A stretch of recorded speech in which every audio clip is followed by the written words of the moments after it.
just to keep her safe. Hey, let's make sure she gets home safely. But I do have another guest, Stephanie Ung, who will come and share with us about Cambodian New Year. Cambodian New Year is coming up on April 14th through the 16th. It's a 3-day celebration, and I am hoping not to embarrass myself or be disrespectful to Cambodian persons, but I wanted to at least, I'm trying to study this and look at the celebration, and there's like day 1, day 2, and day 3. Day 1 is called Moha Sankran. I hope I pronounced that right. Day 2 is called Vanabat, and day 3 is Tnaing Long Sak, and I probably didn't pronounce it, or Sok. I probably didn't pronounce these correctly, but that's what they identify as the 3 days. Again, my guest Stephanie will be much more capable of explaining all of this for us. So, and Khmer, it's not Khmer, it's pronounced Khmer. And so Khmer New Year, again, is April 14th through the 16th, 3-day celebration. And this is how I believe it's pronounced. Chol Chinam Tinam Tamai. I think that's how it's pronounced, I hope. Happy New Year. And anyway, so that's what we've got going for us today. I want to invite my guest in, and I'm hoping we can get everything going here. There she is. Hello, Stephanie. How are you? Hi, John. I'm hanging in there, but I'm happy to be here. Very nice. I probably butchered those pronunciations, but I tried to practice it and understand it. And like I said, it's a chol shinam chinam tamai. Tamay. Okay. Chol chinam tamai. And it's not pronounced Khmer, it's pronounced Khmer. Khmer. Yes. So you're going to celebrate in a couple weeks a tradition that goes back, I don't know, they believe the Cambodian civilization, who identifies Cambodian peoples, goes back at least 7,000 to 10,000 years. And again, Cambodia is in a unique place, bordered by 2 different countries, right? Thailand on one side and Laos on the other, right? So you have a mix. Plus, I understand in the history, the Indian, the nation of India, the Mughal Empire, they spread through all the Southeast area. But and we're going to talk about this in May. But I thought the history was so fascinating. Cambodia was ostensibly considered a part of French Indochina or Southeast Asia until 1953. And Cambodia then became fully independent. So, hey, welcome to your independence. So anyways, but more importantly, I am fascinated by the New Year celebration. And like I said, I'm hoping day 1, and I was reading up on it and researching, and again, you're going to have to tell me, but that's the day for welcoming. The families clean their home, they offer food to monks, mingle socially, it says.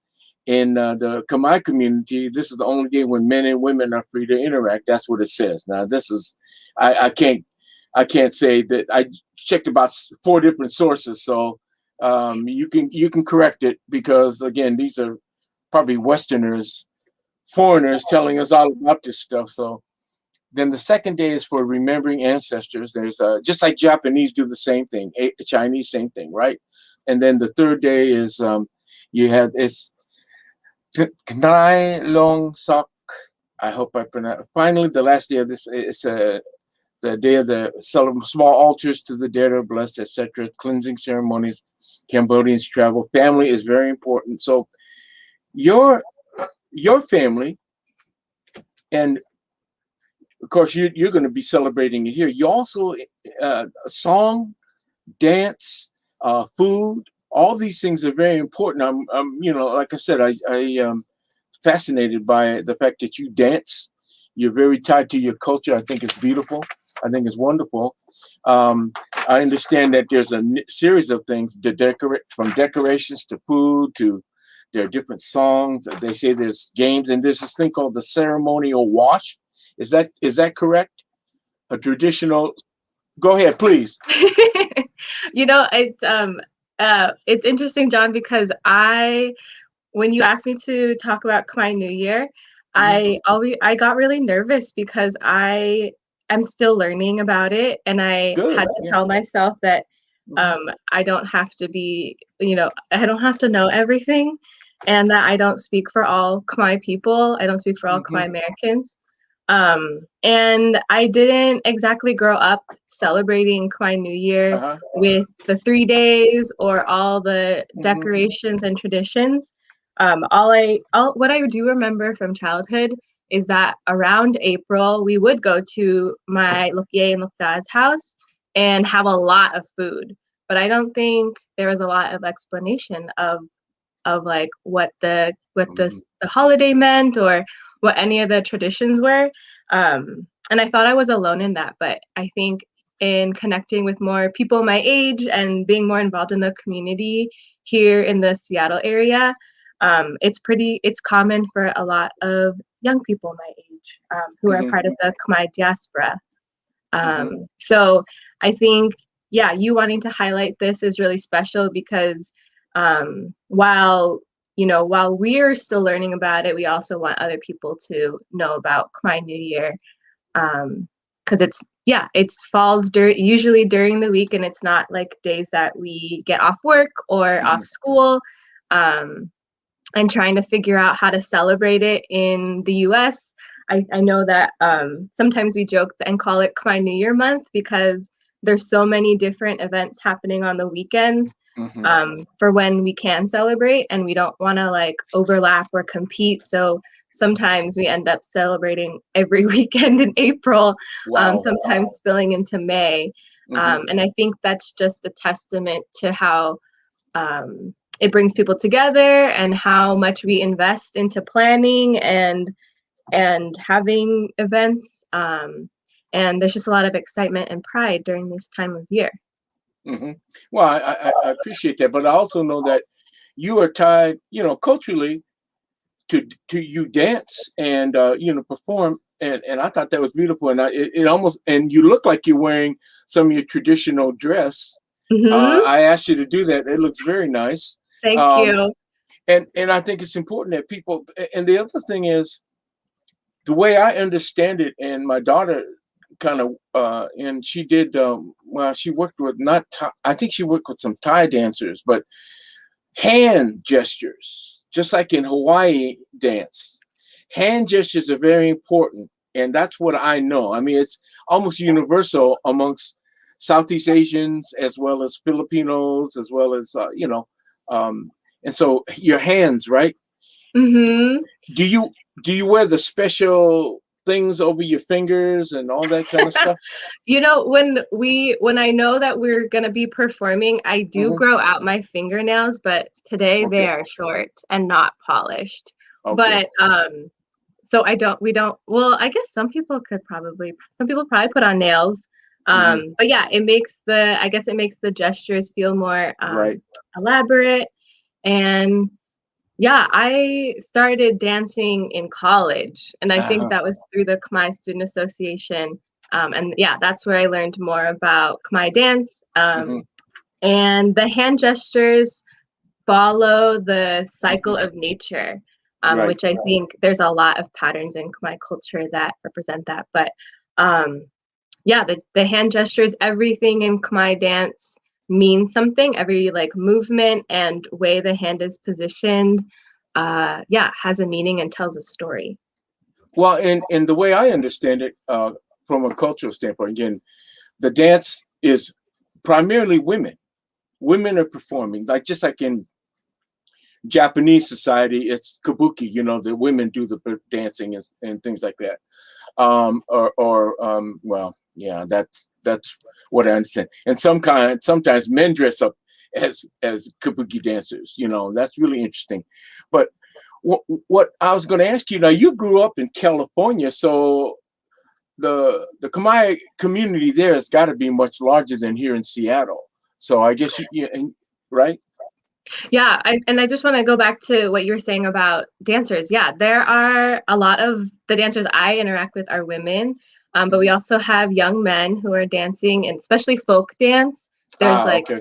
there's those gendered roles, and then in Cambodia, like they have an entire male identified gay like dance company, and like they are, Oh, they're really? taking it upon themselves to keep the culture going, to keep the dance going. And so I think for the organization that I dance with, like we don't, it doesn't matter what gender you express in terms of like whether you can dance or not. We want everyone to feel like they can have any role, because we just want to teach it. We just want to keep passing it on. Yeah, So. but I mean, but you got to have people that can dance that don't have two left feet and stumble all over themselves. I mean, It's all about fun for us, at least. but I've seen, Thai dance. I've seen Cambodian. I've seen different Southeast Asian dance.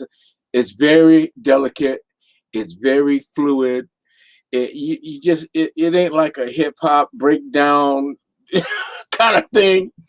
It is very smooth. I mean, it's very graceful, and it's really interesting. So you said you got interested in college.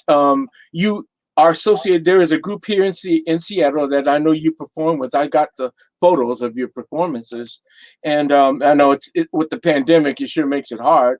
And with this celebration coming up in a couple of weeks, it's going to make it difficult. So what is your favorite food during this period of time? During this New Year celebration, the Happy New Year celebration, a Cambodian dish that, Yeah, I don't know if this is specific to New Year, but my favorite is probably having my family calls it saikochka. It's the like beef sticks, but I think they're called something different here. I'm still learning Khmer. But it's like a lemongrass beef stick, and then and then you eat it with bok lahong, which is like a green papaya salad that's kind of like fishy with like crab legs in it, and it's got quite a smell, but that combination is my favorite. Well, a lot of Southeast Asian cooking uses fish oil, fish oil, I know. And Japanese don't, but then like East Indian cooking is curry based. But I know there are dishes probably in Cambodia that were influenced by Indian cuisine, just like in Vietnam. Curry is big in Southeast Asia, in Asia, period, right? Curry. Yeah. And I think specific to Cambodia, like the Angkor Wat civilization, I think over time, like maybe like a lot of majority of Khmer culture today might be rooted in Buddhism, but Hinduism is a big influence in the Angkor civilization. So yeah, there's definitely a lot of influence from India. Well, based on what I know, 97% or so, the majority of the individuals in Cambodia are Buddhist, and not just a different grouping of Buddhism as opposed to the Japanese, Chinese versions of Buddhism. So I thought that was very interesting. So you're learning about your culture, but you're saying, what is you told me what your favorite dish is. What is your favorite? And I listened to some of the Cambodian songs, and they're very, very cute, very beautiful. What is your favorite songs that you sing? Can you sing in Khmer? I think no, I'm not gonna try. Okay, all right, that's good. I think because Rokbam Chumpo was the first dance that I learned. It's the blessing dance. It's done like before big ceremonies and events to bless the space and the audience. And it's like a 9 to 10 minute dance. Wow. And I think that's my favorite because I think it was the first time I really like listened to Khmer music intentionally, and I know like the dance that goes along with it. So it's really soothing to listen to. And yeah, I love the sounds of Khmer instruments. And the organization that I volunteer with, we have a youth program to teach about like how to play musical instruments. Okay. And I don't put my hands on the instruments, but I love listening and watching the youth learn. Yeah, shout out to Cami, our teacher. Okay, well, yeah, and like I said, I don't want to really get into, because you're coming back in May during API month, and we're really going to get into the cultural things. But for New Year, like in the Japanese household, there's certain dishes. What are the main dishes that get served that you know of for like?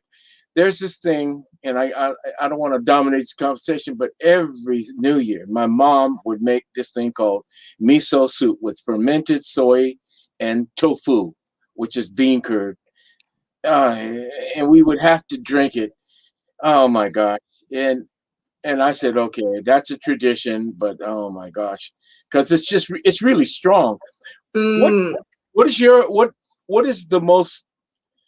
If your parents said to you, okay, you're Khmer, you have to eat this or you have to drink this, what would they tell you to do or eat or do?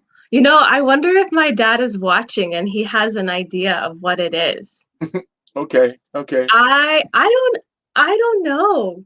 And I think every family's different. And I feel like if I couldn't eat durian, Okay. I think I would feel a type of way about that, because most Khmer people I know love durian. I don't know if it's like a Khmer, I wouldn't say it's a Khmer New Year food, but it's definitely very popular and I love it. It's like, have you had durian? No, I haven't. No. Have you smelled it? Yeah, I've heard about it. Yes. It's almost like a Japanese thing had this fermented bean thing called soybean called natto, which oh my gosh, it smells. So sometimes the stuff that smells that is like the most smelly, like tastes. It's the best. It's the best, and it's actually soybeans are very good for you. So that's the good part. So if I want to learn more about Cambodian New Year, which is different from Tet, which is different from American New Year, because again, Tet was almost a month ago, and it changes Lunar New Year, etc. Because Vietnamese just celebrated Tet. Cambodian New Year comes every year at the same time, right? Yeah. In April, it doesn't change by the lunar thing. How would I find out? Where can I go? Is there a community organization that I could go with you and you say, come on, John, and learn about, the Khmer people, Yes, definitely. And I actually have 2 events that are coming up that people can learn about Khmer New Year and participate. And yeah, one of them is the Khmer Student Association at UW. Okay. And they are having a virtual New Year show. Oh, wow. And it's an annual show. I remember participating and helping plan it when I was in college.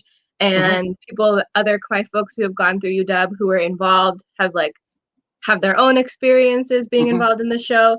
So this year it's going to be virtual, and it's on May 1st at 5 p.m. Pacific Standard Time. Oh. And the tickets are $10. And what happens what's going to happen at this Khmer New Year show that's virtual for KHSA is they have a play and dances that they're actively rehearsing and practicing and filming now. And so on May 1st is when they're going to drop the whole thing so you can watch it streamed from wherever is convenient for you. And you can find more information on Facebook or Instagram at KHSAUW. So that's one event. Okay. Yeah. KHSAUW. That's on Facebook or Instagram. And now my dad is texting me all these things. So That's that's good. one thing. So that Mhm. one, at that event, you'll learn about a like traditional Khmer story that the students have adapted, and also incorporated their own Mhm. traditional Khmer and traditional and folk dances. So that's if you want to learn about the story and yeah, see how the students today are interpreting it. And then the second event you can learn more about Khmer New Year is put on by the White Center, put on by Right. the Cambodian Cultural Alliance of Washington, which is part of the White Center CDA, and they're the ones who put on that annual White Center Khmer New Year Right. Street Right. Festival. Yeah. Yeah. Yeah. So because of COVID, you know, it's going to be virtual this year, and it's happening all month long, all April, like I told you, Khmer New Year month. And what they're going to have is a Khmer food tour and raffle. Basically, they're partnering with Khmer businesses that sell food, and they're going to tell you about the different businesses. And then if you go and purchase food from those businesses, you can be entered for a raffle. Ooh.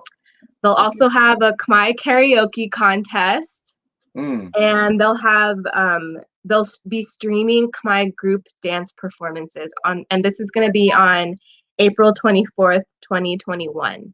So you can learn more about this on Instagram at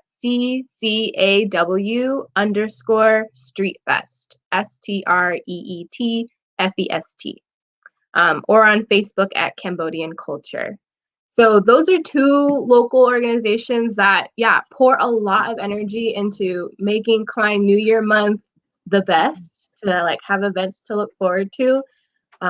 So yeah, those would be the places to go.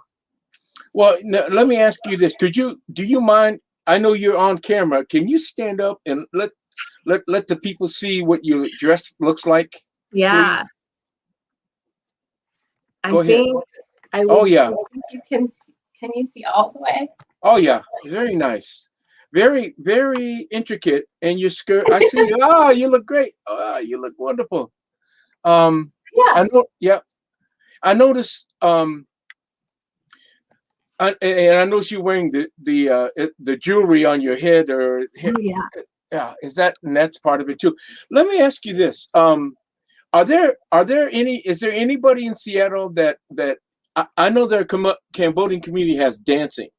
Are there musicians that know the music and can play the instruments to make it, I mean, seriously authentic? I mean, the serious thing, I mean, that's important to me culturally. So, Yeah. okay. Yeah, there are definitely folks that like, play at weddings or special events. They're not actively teaching, but there is like a program for dance and music in Tacoma. And then our community, Khmer community of Seattle, King County, we also Mhm. teach musical instruments too. Do you Um, do you play any instrument? no, You just play I soft. just Yeah, I just cheer on the youth who yeah, I are know. learning. You play volleyball, soccer, softball, whatever? What sports did you play growing up? I know I you played and I played basketball basketball, right? and Yeah, then yeah. 1 year of volleyball. That's right. You told me that volleyball. Yeah, I Hmm. thought you played in college too. I You played know? intramural in college. Oh, okay, okay, Yep, yep. yep. Because you were athletic out there on that Rainier playfield, doing all that moving around. It was a Oh few years ago. yeah. Rainier, big day of play, and I said, Yes. Oh my "Oh gosh. man!" That's And how we were, it yes. That was a wild day. yeah. And everybody's out there getting grass stains on their knees and all that. Yeah, it was funny. So, how large is the Cambodian community? Do you know offhand by numbers that are going to be celebrating here? A few thousand, I know, right? In Washington? Yeah, or in this region, Mm. just off the top of Um your head. as a community organizer, I guess I should totally know that, but I don't know off the top Yeah, of my that's head. fine. Okay. But I do know that that this like Seattle Tacoma area, which I know are like distinct, Hmm. different like pockets. Right, But I right. know we're like up in the like third, fourth largest concentration, behind Lowell, Massachusetts, and Long Beach, California. I know Wow. Okay. Stockton, California's got a Yeah. big Khmer Yeah. Stockton. population. Right. Right. I Hmm. know it's Southern California primarily though, for the Yeah, Cambodian yeah, community. Yeah. the Long Beach area. That's where my Long Lucky and my LB. family live. Yeah. Hmm. You're from LB, and LB. Not quite. just where my grandma lives. Yeah. Yeah. But so um, if you were to share one thing about the Cambodian culture for New Year. Now, let me ask you this. Can you say Happy New Year in Khmer for me? Suis Day Chlam Tme. That is totally different from what I said. Well, Chul Chlam Tme, people say too. Yeah. But I don't know. I think I was taught with your background. Yeah. Your background says Suis Day Chlam Tme. Right. And I'm hoping that that's correct, because there's no Uh-huh. way I could check, but I couldn't get the whole, It the looks whole. correct to me. Oh, I well, took thank like you. 2 years of Khmer, so I can kind Wow. of read, Oh, but that's that looks cool. familiar. I learned by like memorizing what it looks like, Yeah. photographic memory. So that looks right to me. Well, that's really good. Like I said, Cambodia is interesting because it's reading again the history, reading the traditions. This is unique. Cambodian New Year is unique amongst the Southeast Asian population because, again, most of the Southeast Asians celebrate Tet. Cambodia has their own New Year, which I think is unique to me. I think that's Yeah. beautiful. I think Thai and Lao also celebrate around the same time. But it's around this time of year because it's a break for the country, for the people who are doing, agricultural work, which is a lot of the economy. So from about like November to March is when people who are working the lands are working really hard to harvest and to, provide for the rest of the country. So April is the time when they can finally rest. So it coincides, again, it just brings back those themes of nature. It coincides with like honoring the work that people have been doing all year to care for the land and care for each other. So that's why it's at that time of year. And I think Thai and Lao also, because I've seen like Happy TLC New Year, to try to combine us, Thai, Lao, Cambodian. Oh, So again, this is a unique experience. Again, you got to give us the information about the White Center group and at the UW too. So before we wrap it up, I need you to go back over that and please share with our listeners that. So what do you have any plans to go back to Cambodia and celebrate New Year there? Khmer New Year there?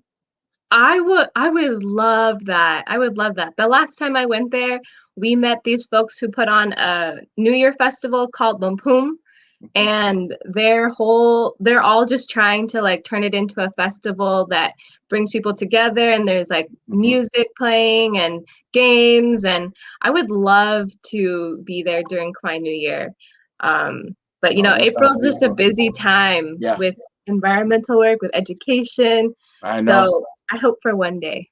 Give us that UW site again, would you please, real quick? And so you can find more information about the Khmer New Year show that the UW students are putting on at Instagram or Facebook at KHSAUW. So that's Facebook or Instagram. They'll share about their virtual show on May 1st at 5 p.m. Pacific Standard Time. And then for the Cambodian Cultural Alliance of Washington, who puts on the White Center Street Festival, they're having their virtual celebration, and you can learn more on Instagram at CCAW_STREETFEST or on Facebook at Cambodian Culture. That is great. Stephanie, I can't thank you enough. You look wonderful. I am going to try to catch it. May 1st is my birthday too. So, my birthday. You're Taurus. Yes, I am. Me too. Well, I don't know what that means, but I mean, we're both stubborn. We Yeah, that's it. bullheaded, but we're good people. Great, Mm-hmm. Stephanie. Thank you very much, and be sure to catch her in May because she'll be on again in May. I think May 13th. May Yep. 13th. Yep, you'll be on for API month. Stephanie Ung, thank you very much. Again, I appreciate it very much, and have a pleasant rest of your week and weekend. Okay, And good. Thank you. all right, and how do you say bye in Khmer? Chumriap Leah. I Okay, almost said well, Chumriap Sua. That's how you say hello. Chumriap Leah. Tumbria Blia. Okay, and Yeah. I gave James King, one of the guys I gave him Yeah. this site. I hope he's watching in. Hey, take care. Thank you very much. All right. Signing off. Bye. Bye. All right. We will be going into my next guest, Alana, who is a mental health professional, because this is April 1st, no fooling, no April Fools. This is Stress Awareness Month. And believe it or not, folks, for the last year, we have had a huge increase in stress. Life is stressful enough, but with the pandemic and all the other things that have been happening, and so it's going to be a really interesting scenario. So if we can get my second guest, if she can make it, but the thing is, we've got a whole context of stress in this country that we're going to be talking about for the whole month of April, because April again is Stress Awareness Month. Hey, we have a new show coming on. It's called We Empower You to Shatter Your Glass Ceiling, and that's going to be live on Thursdays at 1:30 p.m. So you got to catch it. We Empower You to Shatter Your Glass Ceiling. Great show. Tune in 1:30 p.m. on Thursdays. Hey, Friday we got a doubleheader of high school football from Memorial Stadium, direct from Memorial Stadium, Lakeside versus Cleveland at 5 p.m. And then again, our Garfield High School nemesis, I went to Garfield, Franklin is playing Lincoln at 8 p.m. And I also want to mention that, hey, we're 4 years old. Rainier Avenue Radio World is 4 years old. And we are celebrating our 4th birthday. And so, I'm not 4 years old. I'm a little bit older than that. But anyways, we have, like I said, a bunch of things going on. And if you are a person who's into the arts or being creative, do you do creative work in the arts, history, or historic preservation? Are you interested in getting your project financially supported? 4 Culture, that's the number 4 Culture, wants to support your cultural activities and share them with King County. Which is offering project grants, so you can get that funded. And so apply by April 28th. And then for more information, you can contact 4Culture at 4culture.org. Again, 4culture.org, the number 4culture.org. So, hey, check it out. If you are that kind of person who's creative in the arts, history, or historic preservation, hey, check it out. You get your project funded, and that would be great. So moving right along. I'm going to hopefully we'll be able to get my next guest on if hook by crook. But based on what we know that's been going on, we're going to have to resolve a lot of issues for our country. So we'll take a break and we will be back.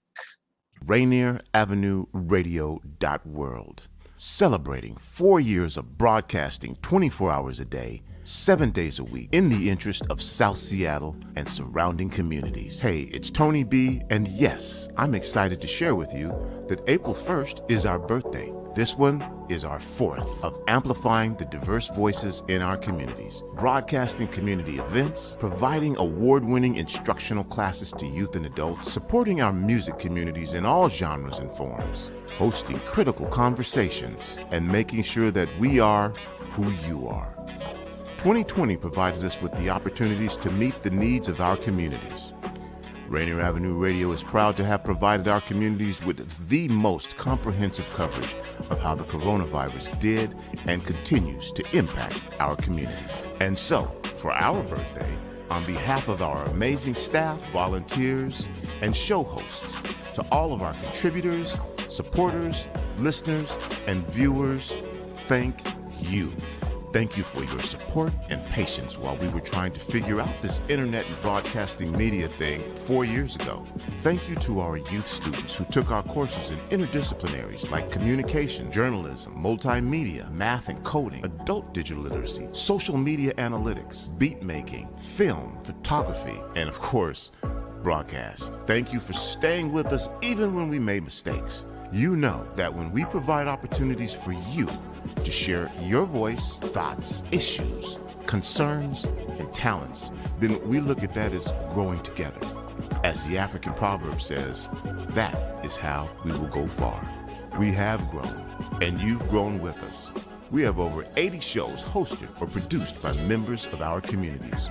And all of this during a pandemic. But that is one reason why we do exist. As a true grassroots organization that started out broadcasting out of a study room in the Columbia City Library, we formed alliances with groups like the HCAACD, worked with city government, private developers, and a variety of arts organizations to promote sustainable art space, land acquisition, and ownership for arts organizations. I'm sure many were shocked when we leased 3 properties in the heart of Columbia City, providing our community members with business opportunities for a hair salon, barbershop, recording studio, rental hall, youth concert and celebration space, artist residency, and an art gallery, among the other multiple uses. We are continuing that growth as we move towards ownership of property in the Central District and in land acquisition in South Seattle's Columbia City to preserve the historical and cultural artistic integrity of our communities and ensure that independent voices continue to be heard. So for those of you who have found out about us recently, we thank you on our birthday for allowing us to broadcast our community-created content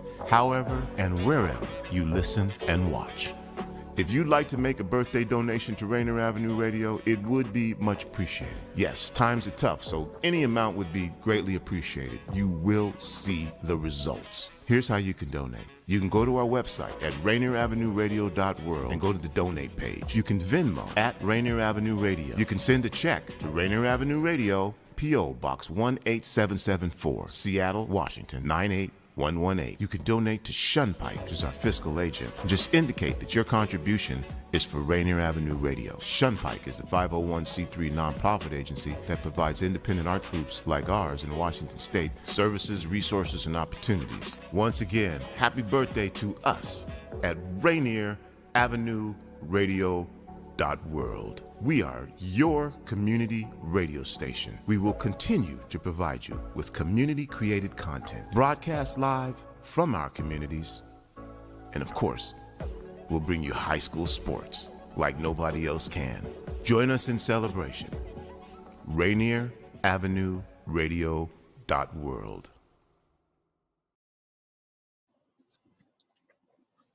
Hello, hello. We are back. We're having a little, have to do a little switch here. My guest had an unfortunate circumstance with her automobile. Thank goodness for AAA, but we will have her on the show later on this month if she's available.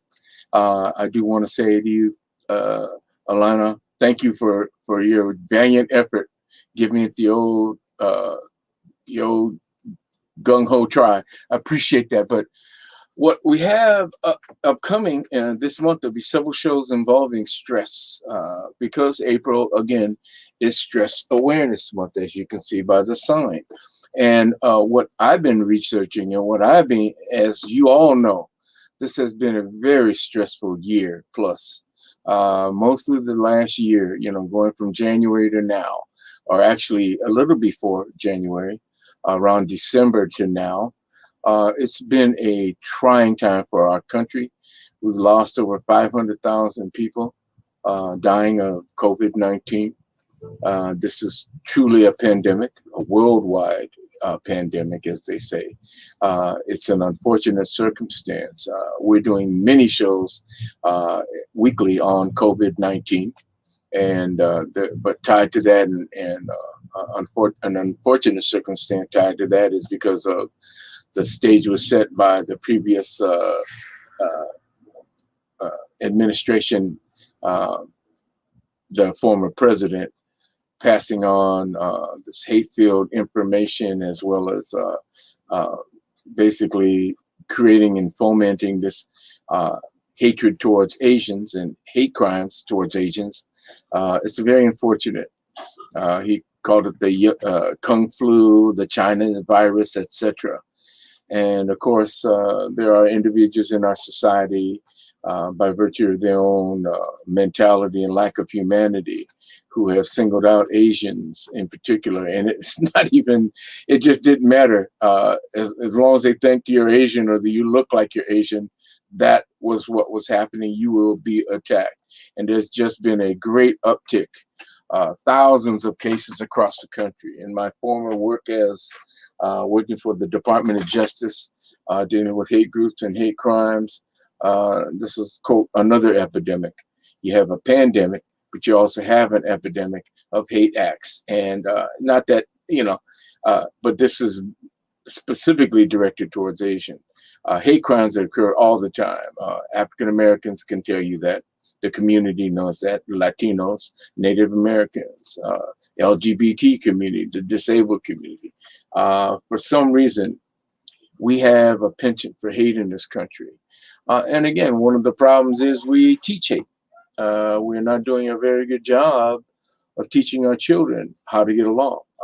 Ask your son or daughter who goes to any school in the state of Washington, let's say from late elementary school, middle school to high school, what have they been taught about race relations and racial conflict? And they will tell you absolutely nothing. Absolutely nothing. This is not University of Oregon. This is absolutely nothing. And that's one of the problems. If the proposition is simply that hate is a learned behavior, then somebody's teaching it. And there has to be a mechanism there. We have to have the wherewithal to deflect that, to garner that, to redirect that, and teach young people how to get along. Racial conflict has been the story of this country. Racial conflict and hate is tied together. I mean, they're, cut of the same cloth. So I know Toshiko Hasegawa has come on and talked about hate. There are a number of organizations, the president and Kamala Harris, the president and vice president, have come out speaking against hate. But every day there are acts of hate against Asians, as well as other groups. Let's not get that wrong, but specific to Asians. And this is fomented again and exacerbated by the fact that you had a president who fostered this kind of mentality. And so anyways, well, he's gone, he's out, but he's still around. He's lurking in the woods, in the reeds, as they say. So anyways, we're going to be talking about that in the future shows, about hate.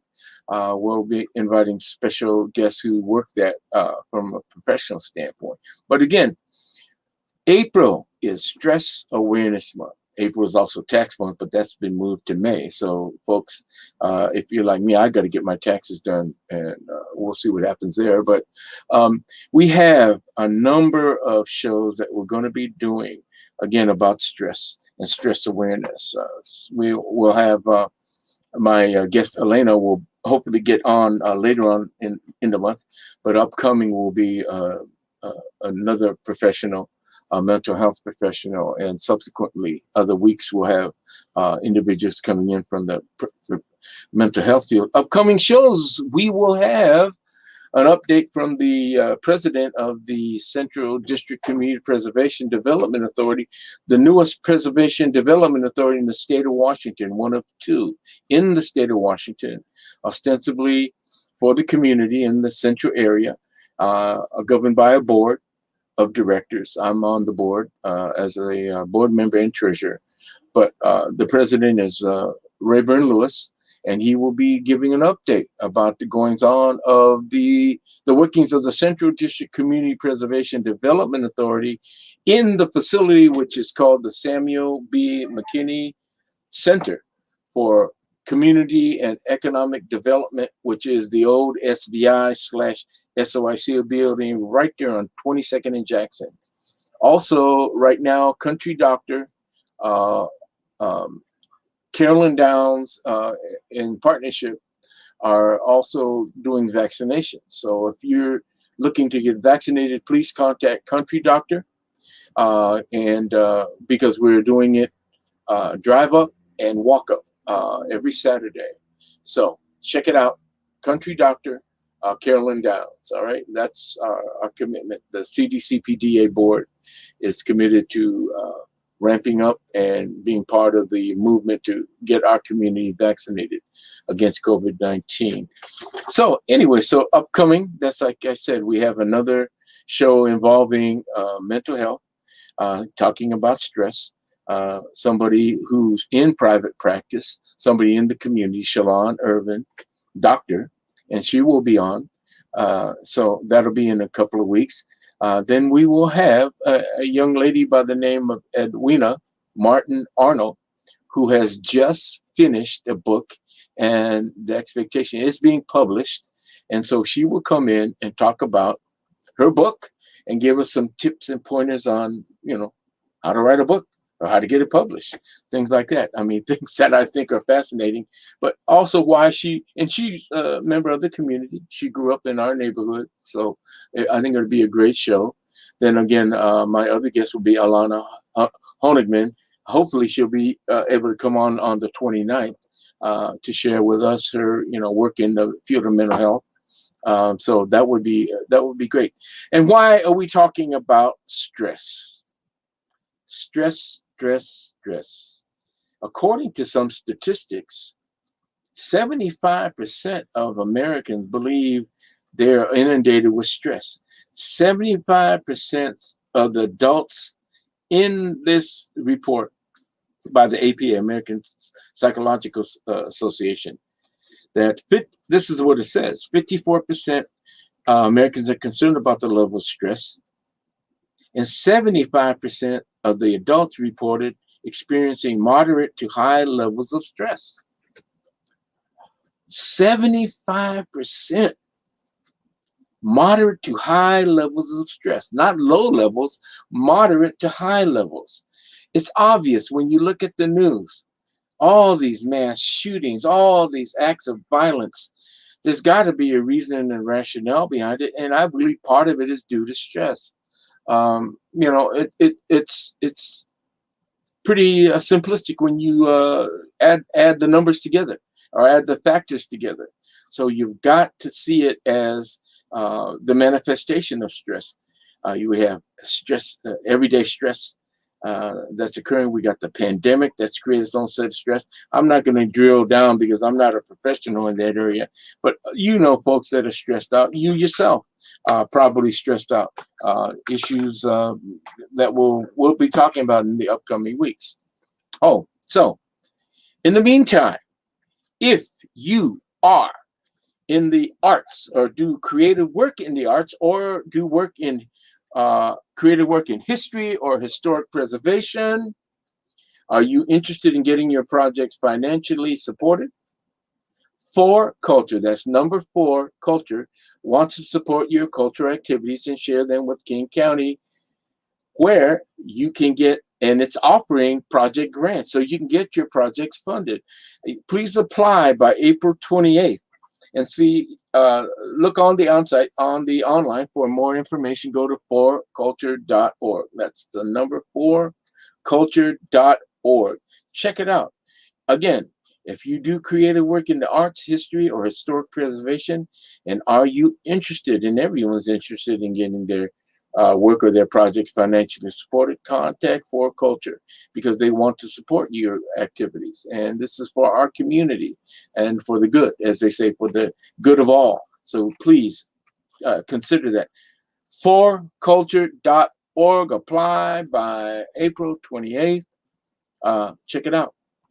Okay. Now, we have great news. We have a new show we're calling, and it's called We Empower You to Shatter Your Glass Ceiling. And all of us know what a glass ceiling is. It's that artificial barrier that you can look up and see it, but you can't break through it. And so that's that's what it's called. We empower you to shatter your glass ceiling. And that's going to be live on Thursdays at 1:30 p.m. And you can see a whole realm of all the shows and programs if you go to our site, www.rainieravenueradio.world. Hit that on the upper bar that says schedule. You'll see all the shows, but you'll read our site. There's so many programs going on. I mean, it's you need a playbook, or not a playbook, but you need a program to keep track of all the programs, as they say, or a menu to keep track of all the programs. And because hey, we got Metro League sports coming up, high school football this Friday from Memorial Stadium. You got Lakeside versus Cleveland at 5 p.m. and Franklin versus Lincoln at 8 p.m. So check it out. Metro League sports, only here at Rainier Avenue Radio.world. Rainier Avenue Radio.world is where you can catch this information. www.rainieravenueradio.world. So check it out. We have all this going on, a new show. We empower you to shatter your glass ceiling, live on Thursdays at 1:30 p.m. And again, tomorrow there'll be 2 high school football games, one at 5. And that'll be stadium at the Memorial Stadium, Lakeside versus Cleveland, and at 8 o'clock, Franklin versus Lincoln. Right now, Garfield is here, and we will we're broadcasting Garfield all day. Well, anyways, I'm going to bring in Alana. She was able to get in, at least, and I want to introduce her because she's going to be back.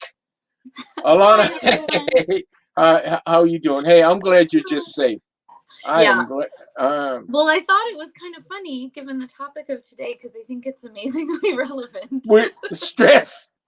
And if you were listening, I'm trying to, I got a canned speech about stress, but hopefully you'll be able to come back on the 20th because in a couple of weeks, I'll be having Shalon, one of your colleagues. Amazing. She'll be on. So smart. And so are you. And you guys are very invaluable to our community and what you do for our community. So thank you very much for what you do. And I hope you're up to it. And it'll be on April 29th. I know your due date is coming soon. It is in May, so we shall see. Yeah, like I said, I wanted you to have the baby in May 1st. That's my birthday, but that ain't going to happen. And besides, I hope you're feeling good. But we will be talking about stress because, again, April is Stress Awareness Month, and we're going to be doing shows about that. And folks, if you are going to do anything, listen in, because stress is a killer. Stress will kill you. And I'm not kidding. There are so many things associated with diabetes, cancer, heart disease, high blood pressure, stroke, all of these things, not to mention all these acts of violence and all this acting out has got to be associated with the stress that we're feeling, correct? Wouldn't you say that, Alana? Yeah, I think there's a lot of stress right now. What I was thinking about with today, which I don't know if John shared, but I got a flat tire on my way home. So, right. Source of stress. And I'm just thinking, how much stress impacts us all quite differently, right, and how the only power we really have is in how we respond to it. Manage it and respond, right? More and more we have, the harder it is to control a response, right? When we have this much stress and people are under so much stress right now, it just becomes really challenging to respond to it in the way we might do if we had the resources otherwise, Well, that's what I was thinking. I'm glad that you had AAA, because just think if you had a flat tire and didn't have that, any road service, and people don't necessarily want to help you as they see you struggling. They just like, bye, hope you're safe, right. That kind of thing. Well, and that's kind of where that privilege comes in, where there are folks who are already dealing with so many stressors because of their identities, because of the way the world treats us, depending on who you are in the world. So then you already have that level of stress. Well, just can add on. And you manage a group, so you're in a supervisory role. So, and I know I want you to share with the audience when you come on in a couple of weeks, pearls of wisdom on how do you see, the problem is when you have people who deal with stress on a daily basis as a profession, how do they de-stress? How do you de-stress? And that was something, been a huge thing this year. And I think I would love for you to get into that, because that's going to be part of the topic. And I was blown away to prepare, because I always want to be prepared with you professionals, you highly educated professionals that do this. I was looking at the statistical data and the numbers, and it just blew me away. I could not believe what I was reading. APA, American Psychological Association, all the Gallup poll, all these just saying, hold it, we got a problem in this country.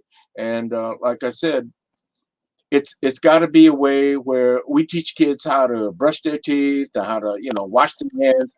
We need to teach people how to deal with stress. We really Absolutely. do. Yeah. Just like I think we need to teach people how to deal with conflict. We don't do that, and so we've got a whole realm of things. And like I said, I'm so thankful you were able to come on. I'm thankful you're safe. Number one. Number two. Hopefully you'll be able to come on, and to keep my fingers crossed on the 29th. But I'm pretty sure you can make it, because if I can't, I know Shalon will do an amazing job without me. So you're in good hands either way. Oh no, you're on your own show. You're on your own half of a show. She's going to be on in a couple of weeks on her own show. So I'm trying to load as many of the health professional people I know. That I can get on and talk about stress. But no, she'll do a great job. But I also would like to make sure that the invitations again. I'll resend the appearance information. So we have got about a minute to go. Next on Rainier Avenue Radio is O'Day versus Garfield High School, my alma mater from Memorial State. Where did you go to high school, Alana? Well, I was in California. So no one cares about my folks. Well, hey, I lived in Sacramento for a while. Well, I was in the Bay Area, so I was a gaucho. A gaucho. So what school was that then? El Cerrito High. Well, it's El Cerrito, because I know where there's oh gosh, what's the school? It just slipped my mind. I have friends that from Oakland. Mm-hmm. They went to school in Oakland Tech, Fremont High School, blah, blah, blah. Skyline. Very interesting. Oh, Balboa. There's Balboa High School in San Francisco. Yeah. And I know some guys I played football with. So very interesting. Gaucho's El Cerrito. That's very good. So anyways, be safe, stay healthy. I will make sure I get you that information. And again, thank you for, being a trooper just to come on. I mean, I thank you very much. You didn't have to. I would have happily joined from my car, but the tow truck showed up right at the start time. And very good. No, that's perfect. So we will get you back on. Like I said, it's a very important month. We don't have to, the stress of worrying about getting taxes in is going to put that up until May. I just heard that. So we don't have to do our taxes until May, the deadline. They moved it from April 14th or whatever. So that's less stress. But anyways, I just got like I said, we will send that off. We will invite you in and we'll do the PSA on that. And like I said, we've got a lot of stuff going on. And we will, again, deal with the issue of stress. There'll be a number of shows, and I gave the breakdown, and we'll invite you back. So, thank you. For now, hey, thank you very much for being a trooper, like I said, for getting on and letting us know you were good, okay? We will be back. Alana will be, is it Alana or Elena? Alana. Alana will be back on the end of the month on Thursday, the 29th. And hey, we'll have a great show. Hey, have a great one. Upcoming weekend, have a great one too, okay, Alana? Yes, you as well. All right. To our listening audience, thank you for tuning in. Mas vida.